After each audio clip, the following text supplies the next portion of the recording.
అమ్మ దోగాడే వయసులో ఊతం ఇచ్చావు, ఇంకా చాలు అన్న తినిపించావు. ఎదిగేందుకు విద్యనిచ్చావు, నలుగురితో మెలిగేందుకు సంస్కారాన్ని ఇచ్చావు. గెలిస్తే మురిసిపోయావు, ఓడిపోతే వెన్ను తట్టావు. భయం వేస్తే ధైర్యం చెప్పావు, బాధ వస్తే భుజం కాచావు.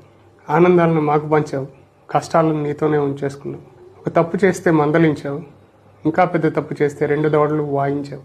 చెయ్యందించడం నేర్పించావు, చెయ్యి చాచకుండా ఎలా బతకాలో చూపించావు. చుట్టాలతో ఎలా మెలగాలో చెప్పావు, స్నేహితులను ఎలా కూడబెట్టుకోవాలో నేర్పించావు. బంధాలు నేర్పావు, బంధుత్వాలు కలిపావు. మా బాధ్యతలు ఎలా చేయాలో చెప్పావు, పక్కవాడి జోలికి ఎందుకు వెళ్ళకూడదో చెప్పావు. మంచి చెప్పావు, చెడు చెప్పావు, మంచి చెడుల మధ్య తర్కం నేర్పించావు. ఆల్మోస్ట్ ప్రతి గొడవలోనూ నువ్వే సర్దుకుపోయావు. పొరపాటున మేము కసిరిన క్షమించేశావు. పుట్టినప్పుడు ఒకసారి జన్మనిచ్చావు, కానీ నేను కుంగిపోయిన ప్రతిసారి నువ్వు కరిగిపోతూ నాకు మళ్ళీ మళ్ళీ జన్మనిస్తూనే ఉన్నావు. ఇన్ని చేసావు, ఇంత నేర్పావు. అయినా ఈరోజు నువ్వు నా పక్కన లేవు అని తలుస్తుంటేనే ఒక భయం.